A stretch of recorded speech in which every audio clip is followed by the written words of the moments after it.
If you enjoy the stories I share, please take a moment to subscribe and hit the bell icon. It really encourages me to keep writing more like this. Thank you.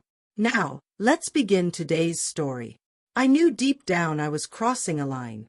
My entire body warned me against it. But when I slid the hotel keycard into the lock and eased the door open, the last thing I expected was him. My husband. Marcus. My heart nearly stopped. But let's rewind. It all began 6 weeks earlier. Marcus and I had been married for 9 years. People around us saw us as steady, dependable, relationship goals, some might say. But that was exactly the issue. We were stuck in a routine. Wake up, go to work, eat dinner, fall asleep. Over and over. Life had become a cycle of repetition, with no spark, no surprises, no passion. I kept trying to convince myself it was just a season. Temporary. Then Julian entered the picture. He worked with a marketing firm our company had brought on board. He had a way of listening, really listening, of looking directly at you and making you feel seen. With Julian, I felt noticed again, alive, even. It started innocently, post-meeting coffees, short evening texts. Nothing serious, right? Except it wasn't that innocent. One Friday, I stayed in his car after work, talking and laughing. Then, without warning, he leaned over and kissed me. I jerked away, whispering that I was married. I know, he murmured. So am I. Neither of us said a word after that. Just silence and shallow breaths. I could have ended it then. I should have. But I didn't. The following week, we met again, different cafe, different street. I told myself I was just trying to understand what this was. But deep down, we both knew. One night, after Marcus had fallen asleep, I stood in the kitchen staring at a message from Julian that made my heart race. He'd reserved a hotel room. Said we didn't have to do anything, just talk. No pressure. I typed no, then erased it. Typed okay instead. The day we were supposed to meet, I lied and told Marcus I had a networking dinner downtown. He nodded, eyes fixed on his laptop. Part of me silently wished he'd question it, call me out, see the guilt on my face. But he didn't. The hotel was boutique-style, intimate, upscale. Low lights, soft music, expensive cologne in the air. I was jittery. I kept repeating that nothing would happen, that we'd just talk. It would stay clean. Controlled.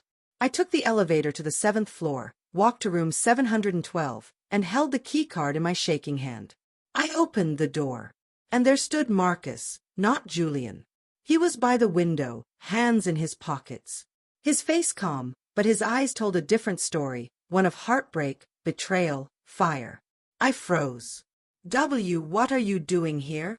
I whispered. He didn't answer right away. Instead, he motioned to the chair across from him like this was some formal interview and not the wreckage of our marriage. I've been watching your digital trail for a month, he said quietly. I saw the messages. The bookings. I wanted to see if you'd actually go through with it. I couldn't breathe. My mouth opened, but nothing came out. You did, he added. My knees gave way, and I collapsed into the chair. I didn't know if I felt more afraid, ashamed, or enraged at myself. Maybe all of it. I don't even know where to start, I murmured. He looked at me with unfamiliar eyes. For the first time, he seemed like someone I didn't know. Try being honest. So I was. I told him everything, how Julian made me feel alive again.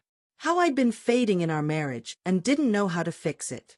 How I hadn't physically cheated, but I wanted to. And wanting to was bad enough. Marcus listened silently. Then he stood and walked toward the door. I panicked. Please, don't leave like this. I'm not leaving, he said coolly. You are. Only after I stepped into the hallway did the full weight of what I'd done hit me. I hadn't walked into an affair that night. I'd walked into a reckoning. And the man confronting me wasn't a priest, but a husband with every right not to forgive. 3 days passed without a word from Marcus. He stayed at a friend's place. I stayed home, too ashamed to tell anyone the truth. Every notification on my phone made my stomach twist, but none of them were him. Finally, he came back. He looked changed. hardened. I spoke to Julian's wife, he said. My stomach turned. You what? She deserved to know. I felt sick. You had no right. His voice didn't rise. And you think you had the right to betray me? We sat in silence. He didn't yell, didn't throw anything. That made it worse. I don't know if I still want this marriage, he said finally. But I'm not ready to decide yet. Then he laid out his terms. We'd start marriage counseling. I'd cut all contact with Julian, no exceptions. I'd hand over passwords, share my location, complete transparency. I felt humiliated. But I said yes. Because despite the wreckage, I didn't want to lose Marcus. Therapy was like surgery without anesthesia. We opened old wounds and cleaned them out. Talked about the distance we'd both created. How I'd stopped caring about his days, how he'd retreated into screens instead of reaching for me. The truth was, we'd both vanished from the marriage long before Julian showed up. One session, I broke down. I thought you didn't love me anymore, I sobbed. He looked me in the eyes and said, I didn't know how to show it. But I always did. I didn't deserve this. Julian reached out once more. A new number. Just one text. I miss you. I'm sorry. I didn't reply. I blocked him instantly. It's been 8 months since that night. We're still together. Still in therapy. Some days, it feels like we're rebuilding from rubble. Other days, we laugh like we used to. We started leaving little sticky notes for each other. Messages on the bathroom mirror. Playful. Loving. Honest. I once told Marcus, I'll never forgive myself for what I almost did. He replied, I'm not asking you to. Just don't forget it. And I won't. Not ever. I never expected my husband to be the one waiting behind that hotel door. But maybe, just maybe, it was exactly what we needed.